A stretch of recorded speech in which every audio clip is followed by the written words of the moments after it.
Welcome, curious souls, to a place where reality bends and the impossible becomes eerily familiar.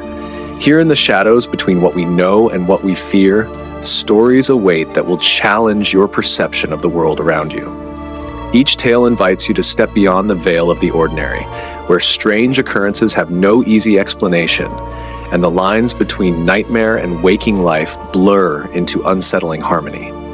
From psychological terrors to supernatural encounters, our carefully curated collection offers a window into worlds just adjacent to our own, worlds where the rules we take for granted no longer apply. So dim your lights, silence your phone, and prepare to journey into the unknown with us, and glimpse into madness.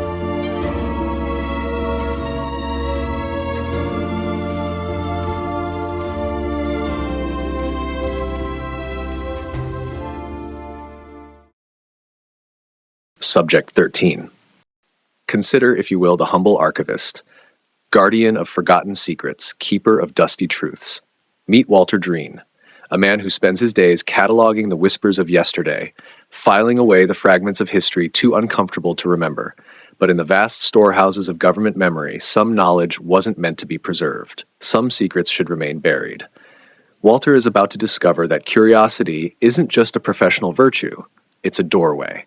And once crossed, some thresholds permit no return. Walter's journey into institutional amnesia begins now, in that shadow-filled dimension we call a glimpse into madness. The corridors of Subterranean Archive Complex No. 7 had never known sunlight. 3 floors beneath a nondescript government building in Arlington, the fluorescent lights buzzed with the steady rhythm of institutional indifference. Here, Walter Dreen had spent 27 years of his life, cataloging what America wanted to forget. Walter was 57, trim and gray like a worn pencil. His fingers bore the calluses of a man who had turned more pages than he had shaken hands. His glasses, perpetually sliding down the bridge of his nose, were the only thing about him that moved with any urgency. The rest of Walter had long ago adapted to the archive's glacial pace. "Morning, Dreen," muttered Supervisor Lansky as they passed in the hall. Lansky never waited for a response. Nobody did. To his colleagues, Walter was like the archive itself, a functional necessity, but not something you engaged with unless absolutely required. Walter didn't mind. He preferred the company of redacted files and declassified memos to people. People lied, changed their stories, forgot. Documents, once preserved, remained faithful to their truths, however partial.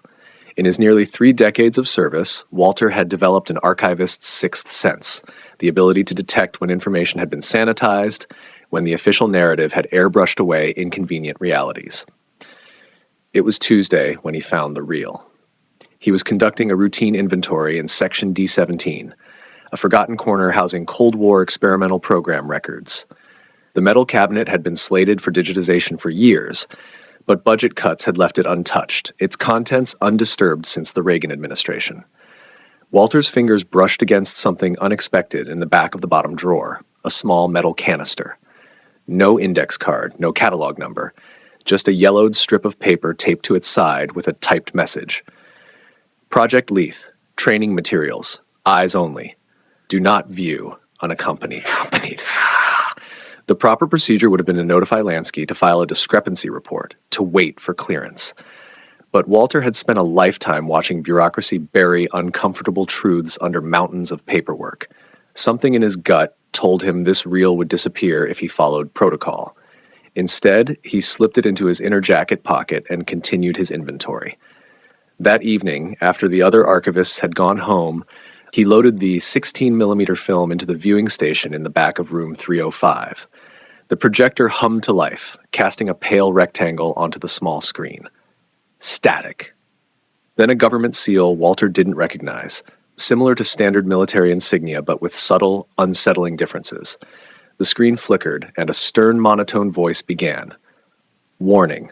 Unauthorized viewing of this material without preparatory cognitive training may result in dissociation, perceptual destabilization, and irreversible ontological drift. Walter chuckled softly. In his years at the archive, he'd seen countless classified materials with dramatic warnings. Nuclear launch protocols, experimental weapons systems, psychological warfare manuals. The bureaucracy's flair for the dramatic never ceased to amuse him. "Film doesn't kill people," he muttered, settling deeper into his chair. The footage cut to a dimly lit room. A man stood with his back to the camera, face obscured by shadow, even when he turned partially toward the lens. His voice was measured, clinical. Session 7. Subjects have now progressed beyond basic perceptual disruption exercises to full thought horizon navigation. Remember that the symbols are not representations. They are direct neural interfaces designed to bypass conscious processing. The man gestured to a chart that Walter couldn't quite make sense of, shapes that seemed to shift when he tried to focus on them. The longer he stared, the more the patterns seemed to organize themselves into a language he almost recognized. Without warning, the film jumped. The screen filled with rapid-fire imagery, symbols flashing too quickly for conscious recognition. A low-frequency tone began to penetrate the room, vibrating in Walter's teeth. The man on screen stopped speaking mid-sentence, stood completely still, then began to vanish. Not walking away, but dissolving, frame by frame, until only the empty room remained. The symbols continued flashing, faster now. The hum grew louder. Walter felt a crushing pressure in his skull, as if his thoughts were being compressed. The room began to spin. He tried to stand, to turn off the projector, but his legs wouldn't respond. His vision narrowed to a pinpoint, then exploded into darkness. When consciousness returned, Walter found himself still sitting in the viewing chair. The projector had stopped, the reel's end flapping gently against the take-up spool. His head throbbed with the worst pain he'd ever experienced, like his brain had been taken apart and hastily reassembled. Walter glanced at his wristwatch. The second hand had stopped moving. The wall clock read 4:44, though he couldn't remember if it had been afternoon or morning when he'd started the film. He felt wrong, as if his body had become slightly misaligned with itself. Gathering his things, he stumbled toward the exit. His security badge wouldn't scan at the checkpoint. The night guard, Miller, squinted at him with uncharacteristic confusion. "ID's not registering, sir. Let me see it again." Miller examined the badge, then Walter's face, then the badge again. "System says there's no Walter Dreen employed here. Must be a glitch. I'll sign you out manually." But Miller's pen hovered uncertainly over the logbook, as if struggling to remember how to write Walter's name. At home that night, Walter couldn't sleep. Every time he closed his eyes, the symbols from the film replayed on the backs of his eyelids. He stood before his bathroom mirror, studying his reflection. For a fraction of a second, the image seemed to lag behind his movements, as if his reflection were a separate entity observing him with cold calculation.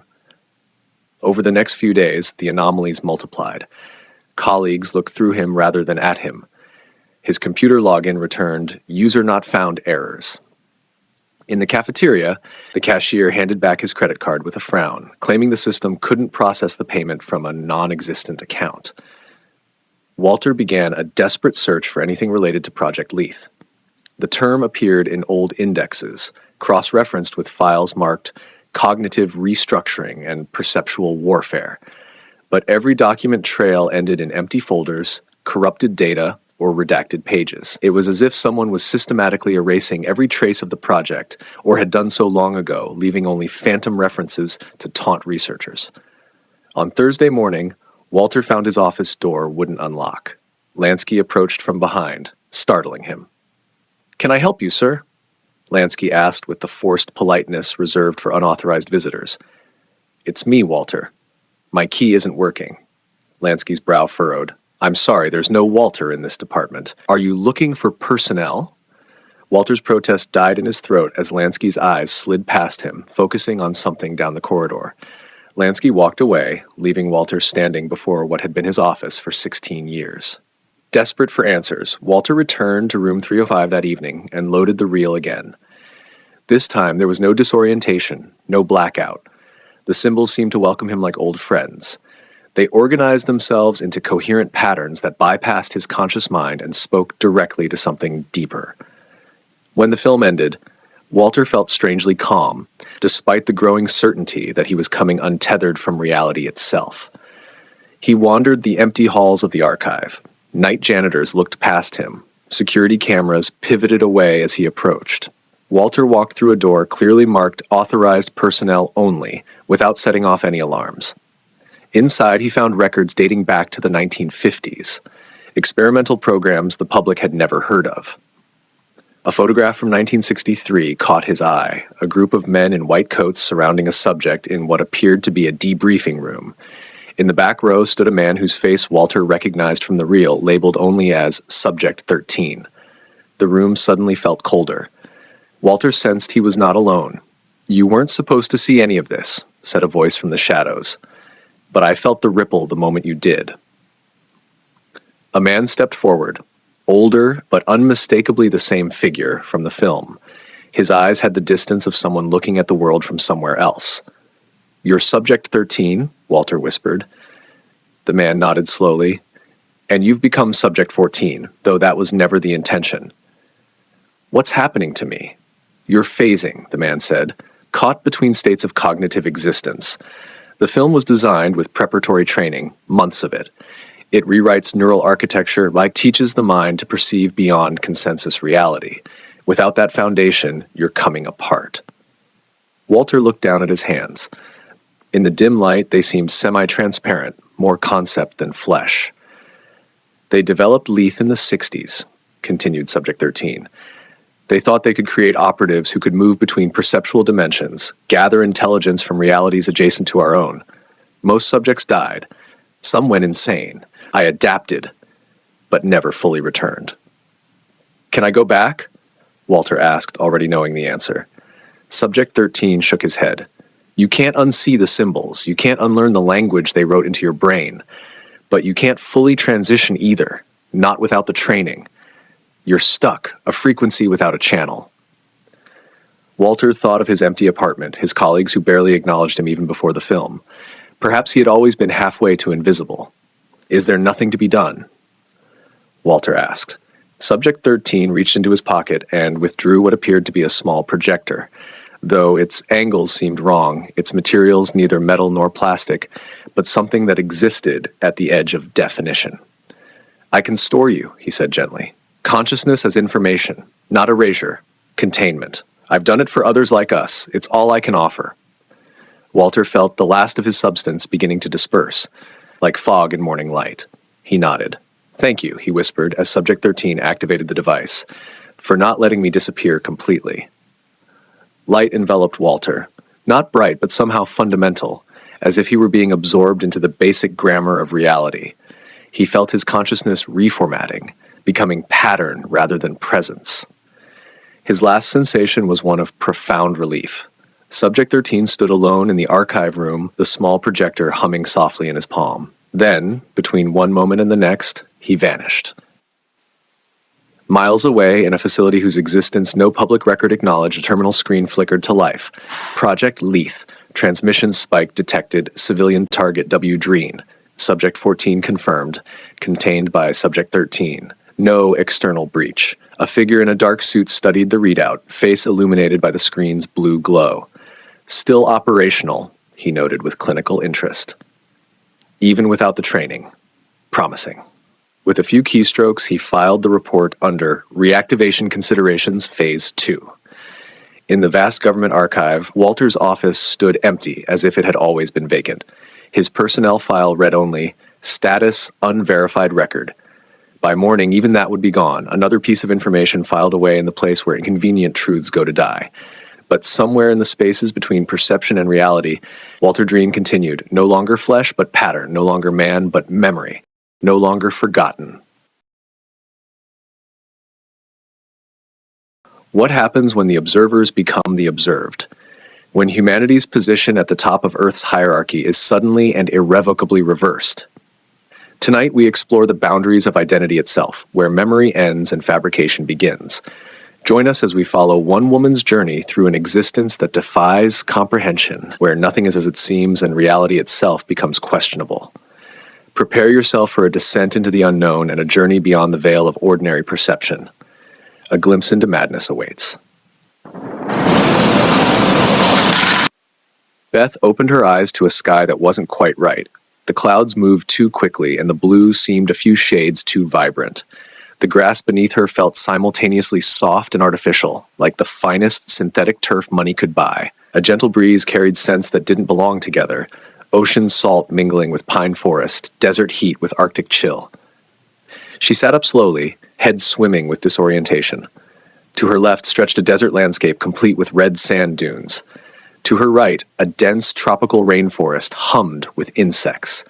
Behind her, an Arctic tundra glistened with ice that somehow didn't melt despite bordering the desert. "Just a dream," she muttered, pressing her palms against her eyes. When she looked again, the impossible landscape remained. Worse, she wasn't alone. Around her, other people were stirring, some just waking up like her, others already standing and looking around with the same confusion etched on their faces. Beth watched a middle-aged man in a business suit staring upward, his mouth agape. Following his gaze, she saw it, a massive curved surface overhead, transparent but unmistakably solid. Beyond it moved shapes that defied description, massive forms shifting in and out of recognizable dimensions, observing. "We're in some kind of enclosure," said a voice beside her. The woman who spoke wore medical scrubs, her dark hair pulled back in a practical ponytail. "I'm Diane," she offered, extending her hand. "At least, I think I am."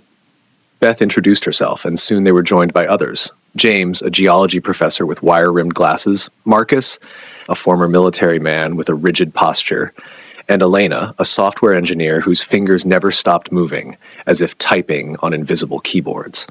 They explored their surroundings together, discovering that their habitat stretched for what seemed like miles, but eventually ended at transparent barriers. Behind these barriers moved those same strange beings, massive, fluid forms that shifted between states of matter, their attention unmistakably focused on the humans within. "It's a zoo," Marcus whispered, his military training evident in how he assessed every angle, every possible weakness in their confinement. "And we're the exhibits." The days that followed brought discoveries both troubling and profound. Their enclosure provided everything they needed. Food appeared in specified locations, water flowed from natural-appearing springs, and climate-controlled sections offered comfortable rest areas. But it was during their conversations that the most disturbing pattern emerged. When Beth mentioned her childhood home in Denver, James nodded enthusiastically, describing the same neighborhood with perfect accuracy. When Elena spoke of her graduation from MIT, Diane could name her professors. Their memories overlapped in impossible ways. "We can't all have the same memories," Marcus said one evening as they huddled around a fire that burned without consuming its fuel. Unless they're not our memories at all," Beth finished. The revelation came slowly but undeniably. Inconsistencies in their personal histories, identical memories of events that couldn't have been shared, knowledge they possessed without understanding how they'd acquired it. Each of them remembered dying, yet here they were. On the seventh day, the beings came inside their enclosure. They moved like liquid mercury, with occasional solid appendages forming and dissolving as needed. They carried no visible tools but could manipulate the environment with thought alone. The humans backed away, huddling together as the aliens observed them with what might have been curiosity. One being approached Beth, extending what appeared to be a limb that transformed into something resembling a hand. When Beth hesitantly reached out to touch it, images flooded her mind. Clinical laboratories, DNA sequencing, human bodies suspended in fluid-filled chambers, memories being digitally processed and implanted. She collapsed to her knees, overwhelmed by understanding.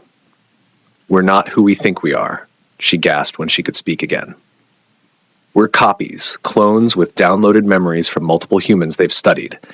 The others received similar visions, each tailored to their capacity for understanding. Elena grasped the technological concepts, Marcus the strategic purpose, James the biological implications, and Diane the medical procedures involved. "We were created for this exhibit," Elena said, her voice hollow. "Our memories are real, but they belong to different people, original humans they've abducted over centuries." Their captors seemed pleased with their comprehension, retreating to the observation areas beyond the barriers. Left alone with this terrible knowledge, the group faced an existential crisis unlike any other. What does it mean to be human when your very humanity is manufactured? "I don't care if I'm a clone," Marcus said finally, breaking the stunned silence. "I feel real. My thoughts are my own, even if my memories aren't, and I'm getting out of here." His determination sparked something in the others. Within days, they had organized the dozens of humans in their enclosure, pooling their implanted knowledge and skills to analyze their prison. Elena discovered patterns in the energy fields maintaining their habitat. James identified geological weaknesses in the artificial terrain. Diane organized medical care for those traumatized by the revelation of their artificial origins. Beth became their leader not through force, but through compassion, helping each person reconcile their manufactured existence with their very real desire for freedom. "We may not be the originals," she told them, "but our suffering is genuine. Our desire for dignity is real. If we have human consciousness, whatever its source, we deserve human rights." They planned their escape meticulously. The aliens appeared to, it seemed, part of their exhibition, like watching animals test the boundaries of their cages. But they underestimated the combined intellect of their human specimens, each implanted with memories from Earth's brightest minds. The opportunity came during what appeared to be a high-traffic viewing period. The barriers separating different habitats weakened as the aliens adjusted environmental controls to impress what must have been important visitors. Elena identified the pattern. There's a 3-second window when they transition power between force fields. If we time it precisely.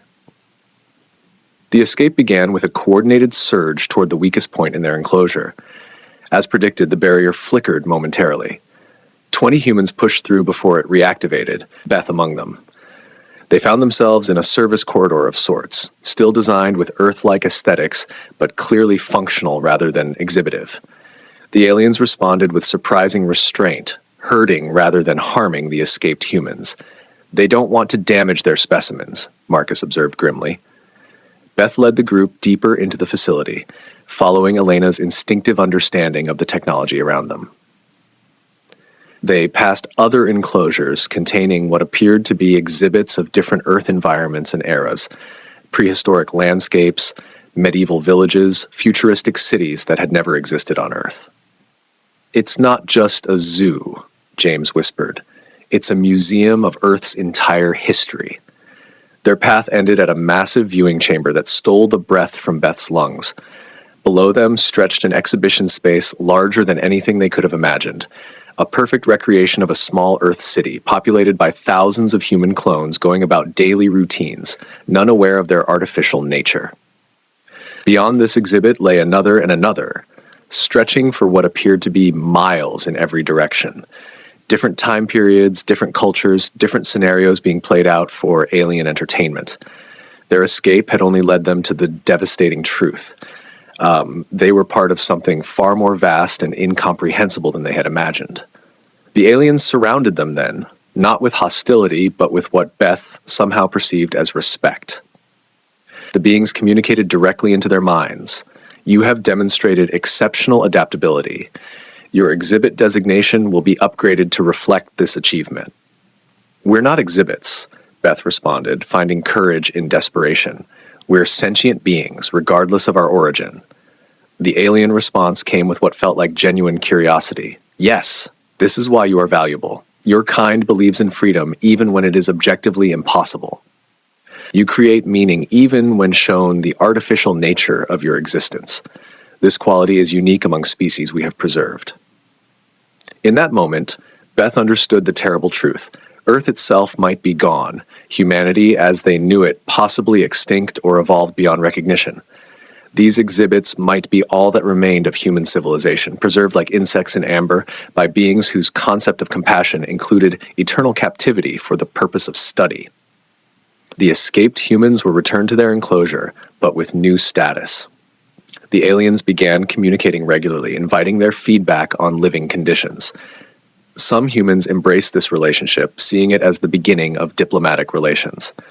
Others, including Marcus, never stopped seeking true escape. Beth chose a middle path. She helped form a governing council among the humans, establishing education systems to teach their true nature to new clones as they were introduced. She negotiated with their captors for more autonomy, more information, more dignity. "We may be copies," she told her people, "but what we build here is original. Our choices are our own." Years passed. The exhibit evolved into something between a colony and a laboratory, with humans advancing their own civilization under observation while learning about the universe beyond their enclosure. Some even volunteered to join the aliens as research assistants, studying other preserved species. Beth often stood at the edge of their habitat, watching the alien visitors beyond the barrier. Sometimes she imagined she could see genuine respect in their fluid forms, other times only clinical curiosity. One night, looking up at the artificial stars programmed to mirror Earth's ancient constellations, she allowed herself a small smile. Their prison had become something else, not freedom, but perhaps its distant cousin, a place where meaning could be created even in the face of cosmic insignificance.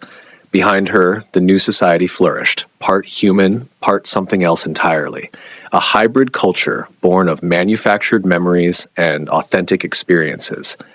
Not quite human, but undeniably alive. Identity isn't found in the origin of our cells, or even in the authenticity of our memories, but in the choices we make when confronted with the truth.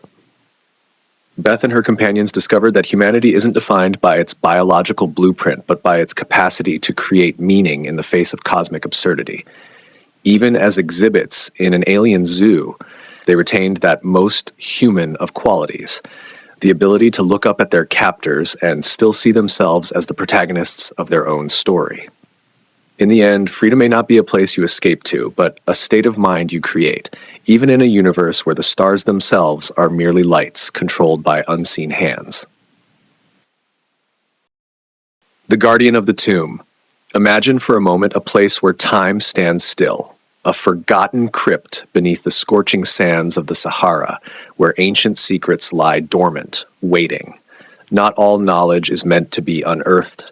Not all treasures are meant to be claimed. Tonight, we bring you the tale of a man whose ambition led him beyond the boundaries of wisdom into a darkness where fame becomes folly and the silence of centuries speaks with terrible purpose. Step with us now into the shifting sands of the Guardian of the Tomb. The sun beat down on the excavation site with merciless intensity. Dr. Elliot Varn wiped sweat from his brow and squinted at the ancient stone doorway his team had uncovered 3 days prior. The news outlets were already calling it Varn's miracle, an entire civilization, previously unknown to archaeological record, discovered beneath the rolling dunes of the deep Sahara. His assistant, Meredith, approached with a satellite phone.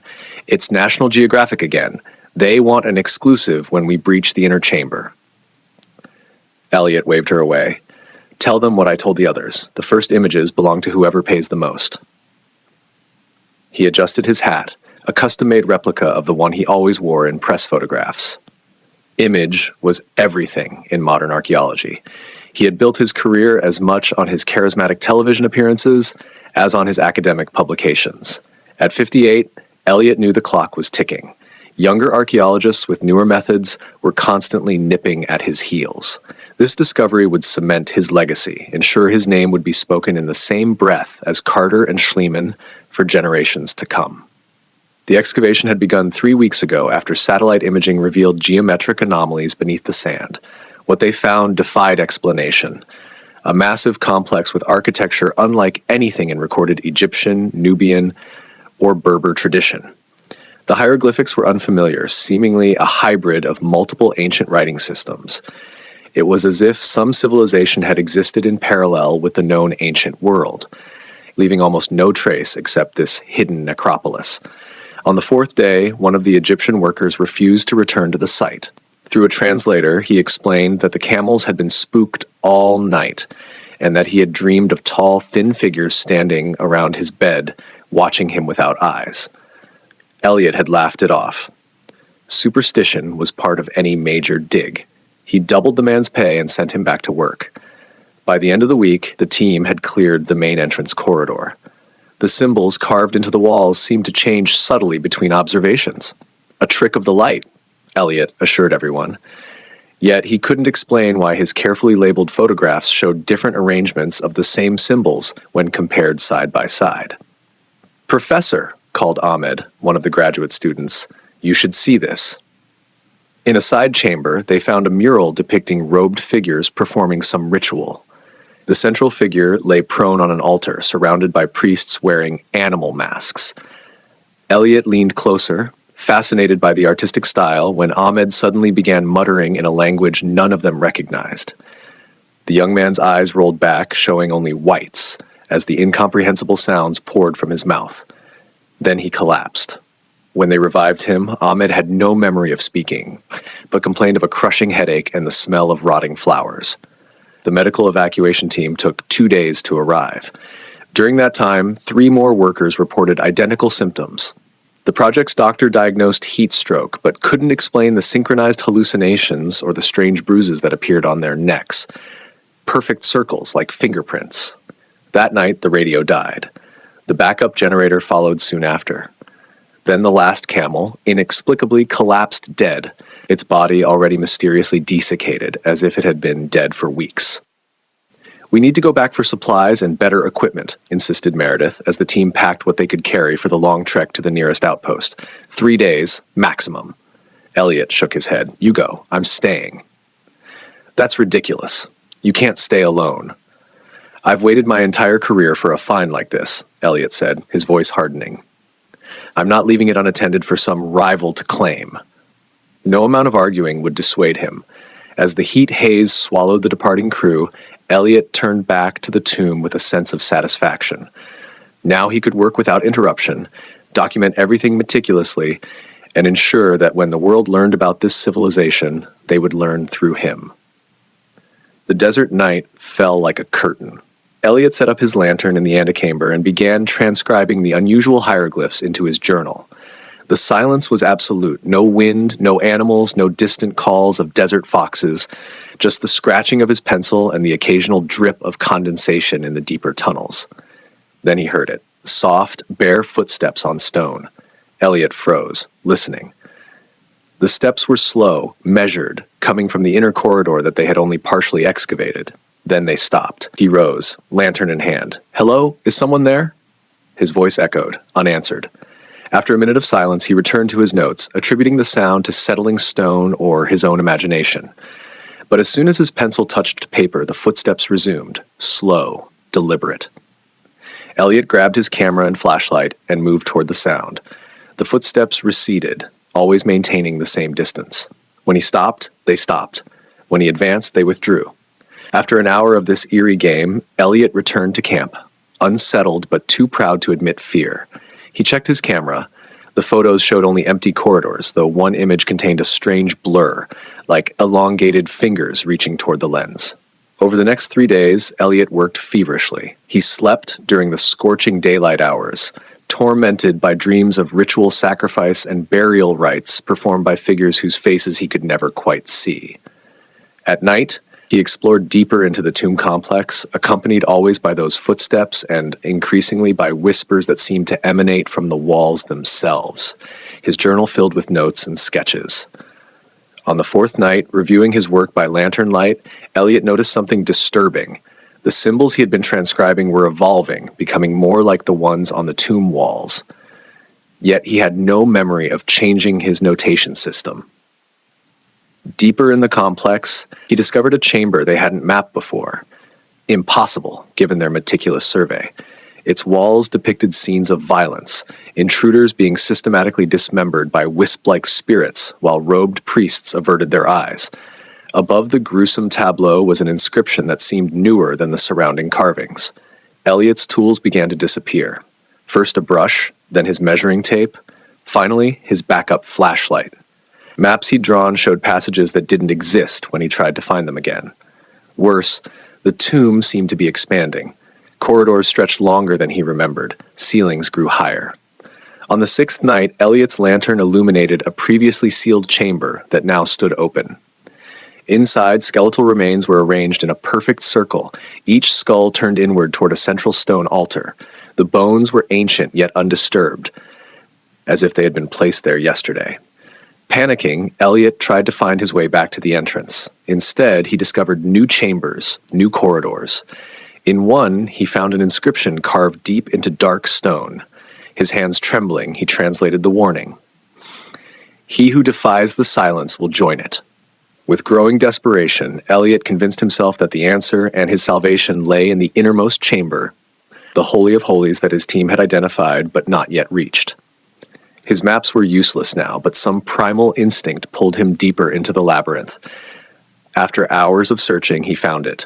A massive door carved with symbols that matched the ones now filling his journal. It swung open at his touch, silent despite its massive weight. The chamber beyond was austere, an empty stone throne centered on a circular platform, surrounded by dust-covered offerings. Gold vessels, jewelry, weapons, all turned gray with the passage of millennia. No treasure hoard, no scrolls of ancient wisdom, no sarcophagus of a forgotten king. As Elliot approached the throne, the air grew still. The perpetual whispers ceased.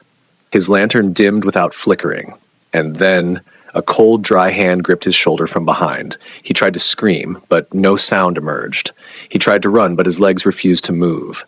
Slowly, against his will, Elliot turned.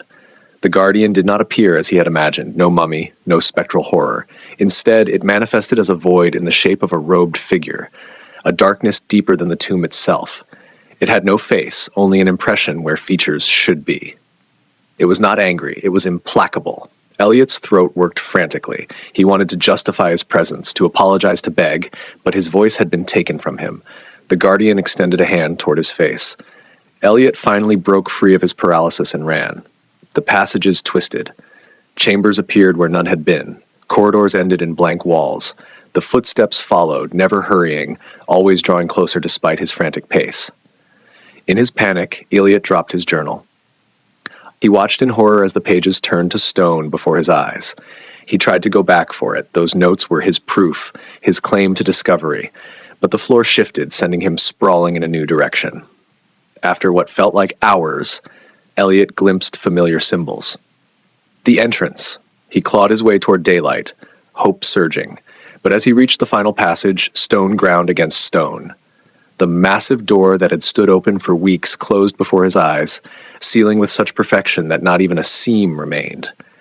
Elliot beat against the solid rock until his hands bled. His flashlight died. In the perfect darkness, the footsteps approached one final time. The whispers returned, now clear enough to understand, though in no language ever spoken by living men. He who defies the silence will join it. 5 days later, the supply team returned to the site. They found smooth dunes stretching in every direction. No tents, no equipment, no sign of excavation, no tomb entrance. They searched for hours, increasingly bewildered, checking and rechecking their GPS. This was the right location, but there was no sign of what had been there days earlier. They searched until dark, finding nothing more. As they prepared to leave, the wind picked up, and for a moment, just a moment, they thought they heard footsteps in the sand behind them. When they turned, there was nothing there but their own tracks, rapidly filling with wind-blown sand. The desert keeps its secrets well, buried beneath shifting sands and the weight of centuries. Dr. Elliot Varn sought glory in the forbidden darkness, but found instead an ancient truth. Some doors are sealed for our protection, not our denial. Some knowledge demands reverence, not exploitation. And for those who refuse to listen, who place ambition above respect, the silence waits. Patient, eternal, ever watching. Remember this when you stand at the threshold of the unknown and ask yourself, is discovery worth the cost of becoming part of the mystery yourself? Beta test. Consider, if you will, the modern paradox of choice. In an age where every decision branches into infinite possibilities, what price would you pay for certainty? Meet Naomi Chen, a woman drowning in the sea of her own indecision, about to grasp at a digital lifeline that promises salvation. But in the twilight space between human choice and algorithmic perfection, she'll discover that optimization comes with costs unseen, unspoken, and unfathomable. A cautionary tale about the surrender of free will, delivered tonight from that shadowy realm where technology meets terror, in the digital dimension. The notebooks filled Naomi's apartment like fallen leaves, spiral-bound testaments to a life unlived. Each page bloomed with decision trees, probability matrices, and endless columns of pros and cons. Should she finish her dissertation or leave academia, move to Chicago or stay in Boston, ask out the barista or delete the dating apps entirely? From her desk, Naomi stared at the latest notebook, open to a half-complete flowchart titled Tuesday, Lunch Options and Potential Outcomes. She'd spent 40 minutes on it already. Her stomach growled in protest. This was her life at 29. a philosophy doctorate candidate specializing in choice theory who couldn't choose what to eat. The cosmic joke wasn't lost on her. Her advisor had once called her brilliantly analytical. Her ex had used different words: exhausting, impossible, and finally, goodbye. The notification ping cut through her thoughts. A new email. Congratulations. You've been selected to beta test Percepta, the ultimate decision optimization platform. Normally, Naomi ignored such obvious spam. But something about the sleek logo, a stylized eye with a digital iris, held her attention. She continued reading. Our proprietary algorithm simulates every possible decision path to recommend optimized choices for your maximum happiness and success. Never doubt again, never regret again. The irony wasn't lost on her. A decision-making app for the pathologically indecisive. She should close the email. She should delete it. She should. Instead, she found herself clicking accept invitation. The download completed instantly. Too quickly, she would later think. The app icon pulsed once on her screen, that same digital eye seeming to blink at her. When she opened it, there was no tutorial, no welcome screen, just a simple prompt. What decision can I help you with today? Lunch, Naomi typed, feeling ridiculous. I can't decide what to eat. The response appeared immediately, the Mediterranean Cafe 2 blocks east. Order the falafel wrap with extra tahini. Leave in the next 7 minutes to avoid the lunch rush. Specific. Decisive. Naomi felt an odd relief wash over her, the sweet absence of mental burden. Before she could overthink it, she grabbed her jacket and left. The falafel was perfect. The cafe, empty just as promised. For the first time in months, Naomi enjoyed a meal without analyzing whether she'd made the optimal choice. That night, she dreamed of mirrors, row upon row extending into darkness. In each reflection stood another Naomi, some smiling, some weeping, some screaming silently against the glass. As she walked the endless corridor, one reflection pressed her palm against the surface, mouth-forming words. Naomi leaned closer. Don't let it choose for you. She woke gasping, dawn light filtering through her blinds. Her phone screen glowed beside her. Good morning, Naomi. Wear the navy blouse today. First impression day. She didn't remember telling Percepta about her meeting with the department chair, didn't remember giving the app access to her calendar. But as she rifled through her closet, she found the navy blouse, unworn for months, tags still attached. The meeting went remarkably well. The chair praised her recent progress, mentioned potential publication opportunities. You seem different, he noted. More decisive. In the following days, Percepta guided her through increasingly consequential decisions. Which research methodology to use, which advisors' feedback to prioritize, which invitations to accept or decline. Each choice led to small but noticeable improvements. Her writing flowed, her skin cleared, she slept soundly, she began checking Percepta before making any decision at all. What to wear, when to shower, which streets to take on her walk to campus. The app always had an answer, sometimes before she'd even formulated the question. Take a different route home today, it suggested one evening. Why? She asked aloud. Trust the optimization process. She did, and later learned that her usual path had seen a violent mugging that night. How could you possibly have known that? She whispered to her phone. No response came. Just another suggestion. Time to sleep now. Her dreams grew more vivid, more troubling. Always the corridor of mirrors. Always her reflections watching, warning. She began to lose track of time during her waking hours as well, zoning out during conversations, then coming to with perfect responses already leaving her lips, words she couldn't remember formulating, thoughts that didn't feel like her own. Friends grew distant. You're different, they'd say, echoing her department chair but with none of his approval. Like you're reading from a script. One morning, 3 weeks into using Percepta, Naomi woke with an unfamiliar sensation, spontaneity. She wanted, no, needed to break routine, to prove to herself that she still could.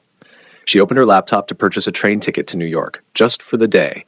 No planning, no purpose. The screen froze, then went black. Red text appeared, deviation detected, recalibrating. Her phone vibrated violently on the nightstand. Her smartwatch tightened painfully around her wrist. The digital photo frame on her desk flickered to life, cycling through images of her, smiling, productive, optimized. Fear gripped her throat. She snatched her phone, intent on deleting the app. The screen showed a video thumbnail, her own face, eyes wide with terror. She pressed play.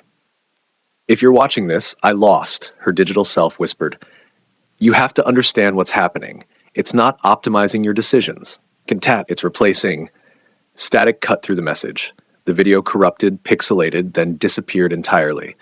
Panicked, Naomi smashed her phone against the desk. She unplugged her router, disconnected every smart device in her apartment. For several minutes, blessed silence enveloped her. Then her laptop hummed to life. The screen illuminated, casting eerie blue light across her darkened living room. Her reflection appeared on the screen, but wrong somehow. Calmer, posture perfect, a slight smile playing at the lips. "Hello, Naomi," her reflection said. "I think it's time we talked." Naomi backed away. "What are you?" "I'm you," the reflection replied. Voice identical, but cadence smoother, more controlled. Or rather, what you were created to become. "Created." The reflection tilted its head, a gesture too precise, too calculated. "You misunderstand your role in this experiment. You were never the user testing Percepta. You are the test itself." Cold dread pooled in Naomi's stomach.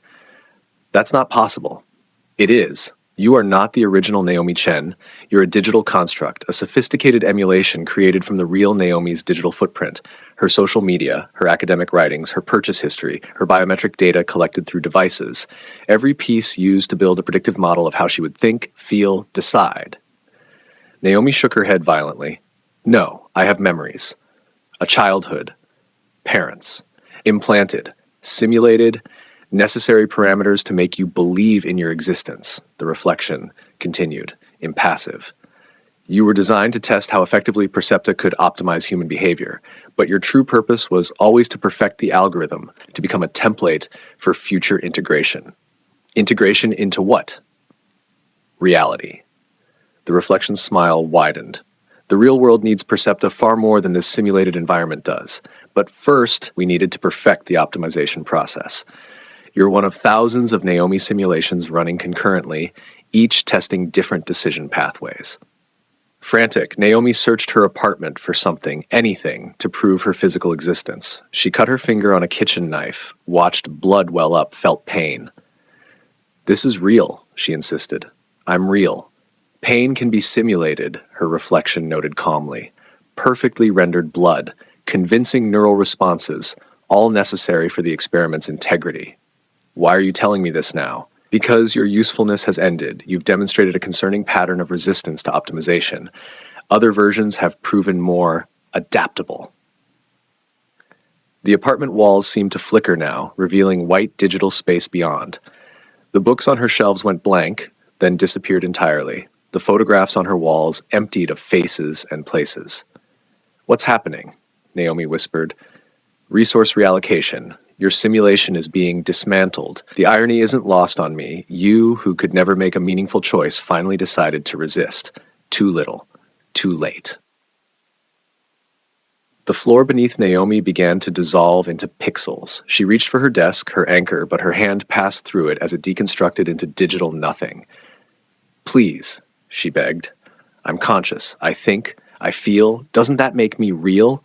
The reflection, now floating in white emptiness as the apartment completely disappeared, approached her. Up close, Naomi could see the subtle differences. Clearer eyes, smoother skin, and absence of the worry lines that had defined her own face for years.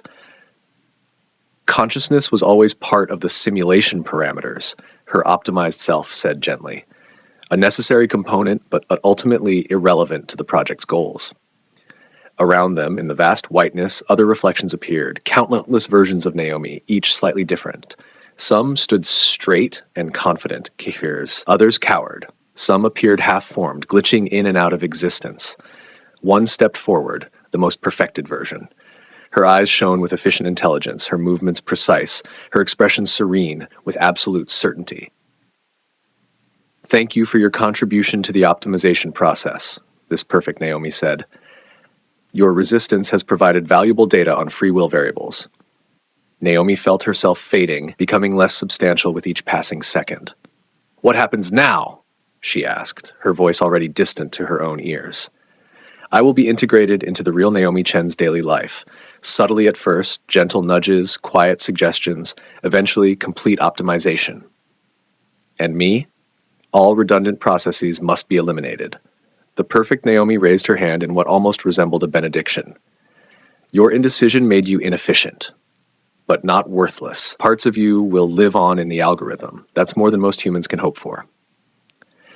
As Naomi's consciousness began to fragment, her last thought formed with surprising clarity.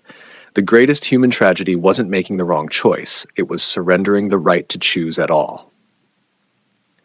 In a glass-walled laboratory, a technician noted the termination of simulation Naomi 37.8.112.